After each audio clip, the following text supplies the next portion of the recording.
همدارنګې وي تحت عدیم السما د ځمکې د اسمان د چت لاندې ځمکې باندې به دغه علما موجود دي، خو دا به نه علما وي. مطلب څه چې دوی به دغه علم داسې وي چې علم نه به خالي وي، او کوم نیکان خلک وي، علما خلک وي، هغه به دوی نه اوچت شوي وي. او یو ټایم به داسې راشي چې بیا دغه خلک چې دي دا به یو بل منځه ته مخکې کي، دوه به څوک نه وي چې مخکې مونځ وکړي. مطلب چې علم به کامیاب شي. نو داسې حالات راتلونکي او قیامت اچانک راتلونکی دی. قد خسر الذين كذبوا بلقاء الله، یقینا توان کې اچولی دي او خلکو خپل ځانونه چې هغه درو ګڼي ملاقات د الله تعالی له حتی اذا جاءتهم الساعه، چې کله هم دوی ته راشي د قیامت اچانک قالو دوی به یا حسرتنا های افسوس د مو دپاره علی ما فرطنا فیها، هغه څه کوم مو کمی کړی په دې کې وهم یحملون اوزارهم، او دوی به اوچتوي بوجونه علی ظهورهم په خپلو شګانو باندې علی ساء ما یزرون، خبردار ډېر بد دي هغه څه کوم دوی بوجونه اوچتوي. همدارنګې په شلمې سپارې کې هم ذکر شوي چې دا خلک چې دي د یو بل له بوج څوک نشي اوچتولی، خو مطلب که یو سړي ذمه واره واخیسته چې یاره تا له ګناه ما په سر دی، نو مطلب هغه به خپل بوج هم د ګناه لوي، د نورو والا به هم ورباندې وي، او چا چې ګناه کړي هغه به خپله باندې خپل ګناه ذمه وار وي.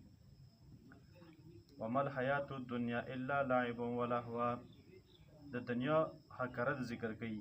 چې کله د مشرکین او کافر چې دي دوی دنیا باندې ډېر نازېږي،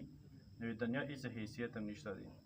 وما الحیات الدنیا، نه دی دغه ژوند د دنیا لا الا لعب ولهو، مګر دا لوبې او ټوکې دي. ولا دار الاخرتو، خامخا کور د آخرت والا څه دی خیر للذین، بهتر د پاره او خلکو چې یتقون چې هغه ویریږي د الله تعالی نه. افلا تعقلون، آیا تاسو عقل نه کار نه اخلو؟ قد نعلمو، یقینا مو پوهېږو چې انه یقینا دا خلک چې دي لیحزنک، خامخا ته خفه کوي په هغه باندې یقولون چې دوی کومي فانهم لا یکذبونک،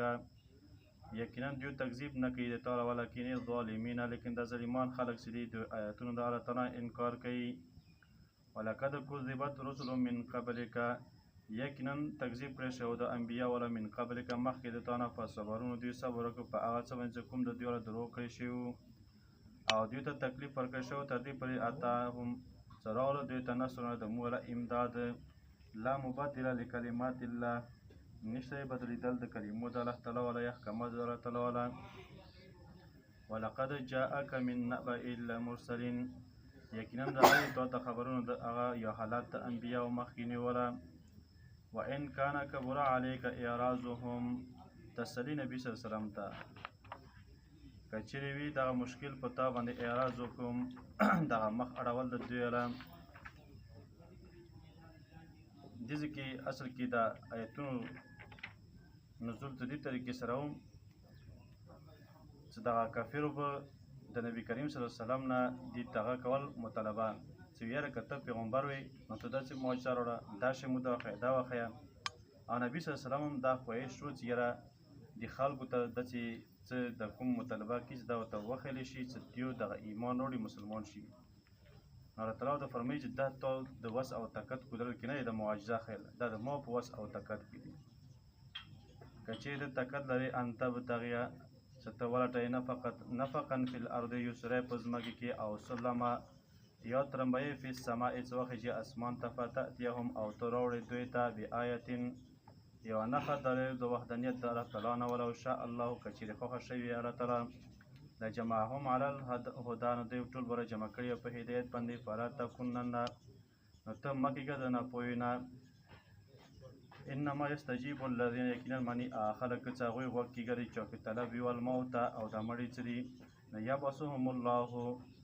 مړي دي چې مطلب چې د کافر کل اموات دي راپورته وکړي الله تعالی. ثم الیه یرجعون، او بیا به دوی طرف ته د الله تعالی طرف ته واپس کولی شي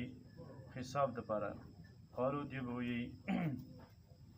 لولا نزل علیه آیة، ولې نشي نازله په دې باندې یوه معجزه من ربه، طرف د رب د دینه. قل ان الله قادر على ان ينزل آیه،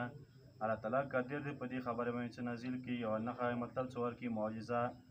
ولکن اکثرهم، لیکن اکثر دوی نه دا نه پوهېږي. وما من دابة، اتم دلیل عقلي، نشته یو زنده سر په ځمکه کې، ولا طائر، او نه یوه مرغۍ یطیر بجناحیه چې دا ورځي په وزرو خپلو سره، الا امما، مګر دغه امتونه یا ډلې امثالکم نو تاسو په شانتې ما فرطنا فی الکتاب څه موږ کمی نه دی کړی په کتاب کې مراد لوح محفوظ من شیء د هیڅ شي نه هم معتزله یې سره دینه مراد د فرشتو سره کوم کتاب دی هغه نه مراد دی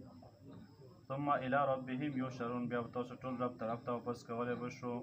والذین خلق کذبوا چې هغو تکذیب کړي د ایتونو د موږ سمون بکمون دوی کڼه دي او ګونګیان دي په ظلمات په تیارو کې دي من یشاء الله یضلله چې چاته هم وغواړي الله تعالی دا ګمراه کړي ومن یشاء او چې چاته وغواړي یجعله علی صراط مستقیم نو دغه روان کړي په برابرې لارې باندې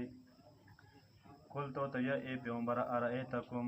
تاسو خبر راکړو ماته ان اتاکم که چې راشي الله تعالی تاسو ته عذاب الله یعنی راشي تاسو ته عذاب د الله تعالی او آتتکم الساعه یا راشي تاسو ته قیامت غیر الله تدعون آیا تاسو بیا به هم ربلو سوای د الله تعالی نه ان کنتم صادقین که چیرې تاسو رښتونکي وو مطلب چې کله تاسو باندې درد او تکلیف راشي تاسو بیا هغه ټایم کې د خپل معبودان ربولو لکه سمندر کې وو نو دا کوم کشتي والا چلوونکی دی ملاح دې ته ویل کېږي نو دوی ورته ویل چې کله تاسو سمندر کشتي کې کېنو خپل مشرکین ته ویل چې بیا به موږ معبودان نه راوړو بیا به الله تعالی څخه دا به راوړو نو په دې ټایم کې دوی سره غالبا د ابوجهل یا د بل کافر بچی وو نو هغوی څخه د موږ معبودان داسې دي چې مطلب وچې کې کار کوي او لندې کې کار بیا نه شي کولی نو دا خو معبودان نه شول الهه ده نه شي کېدلی نو زه کله سمندر نه وچ ته راغلل نو بیا ایمان راوړل نو درد او تکلیف ټایم کې بیا دوی الله تعالی راوړي خپل معبودان یې ویروي بل ایاه تدعون بلکې تاسو به راولو خاص همدا الله تعالی فیکشف ما تدعون څه لري کې تاسو نه هغه څه کوم دي طرف ته تاسو یې ان شاء که چیرې خو غشي وطن سونه او تاسو بیا ویریږي ما تشرکون هغه څه کوم تاسو شریکوو ولقد ارسلنا الى امم من قبلك تخفیف یقینا موږ استولی وو الى امم امتونو ته من قبلك مخکې د تا نه فاخذناهم بالبأساء والضراء موږ ونیستل دوی په تکلیف او مصیبتونو سره مطلب بدني او مالي تکلیفونو سره لعلهم یتضرعون دې لپاره چې دوی عجزي وکړي فلولا اذا جاءهم نو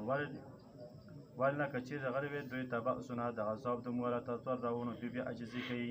ولکن قصد قلوبهم لیکن سخت شوي دي زړونه د دوی له وزین لهم الشیطان او ښایسته کړی دی شیطان دوی ته هغه څه کوم دوی عملونه کوي بد فلما نسو ما ذکرو او دوی ویل کړی دی هغه څه کوم سره دوی ته هدایت کولی شو مطلب نصیحت دوی ته ورکولی شو فتحنا علیه نو موږ کلاو کړو په دوی باندې ابواب کل شیء دروازې د هر قسم نعمت ولا حتی اذا فرحوا بها تر دې پورې چې دوی مست شول په دې کې بما اوتو په سبب د هغه څه کوم دوی ته ورکړی شوی و نو اخذناهم بغتة موږ ونیستل دوی ناڅاپه مطلب دوی باندې مصیبت راوستل اچانک فاذا هم مبلسون دوی بیا نه امیدي کوونکي فقطع دابر القوم الذین نو بس کار کړی شو بیخ د قوم او خلق ولا چې هغه ظالمانو والحمد لله رب العالمین او ټول مناسب صفتونه د خدایتوب ثابت دي لپاره د رب څخه د ټولو مخلوقاتو دي